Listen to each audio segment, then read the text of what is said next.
Uh-huh. P.O.C. Same old, same old. Okay.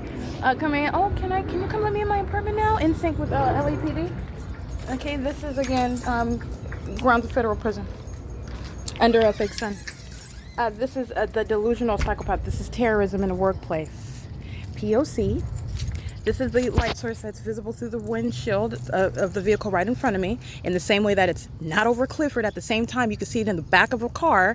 That's what's happening. There's no sun that's over Silverview in front of me, while I'm also showing you what's in back of me. And then you have what is the people of the state that are group stalking with that government in that unnatural environment. And when you want to live there or you want to work and engage in terrorism, you want to go to federal prison. And that's exactly what the people of the state just exhibited right now on video.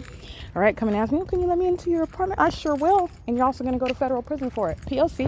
Currently 11:30. There's no sun that's going to be over my head at 150 East Hope Boulevard as I capture in pictures at 12 o'clock on this day in 2022.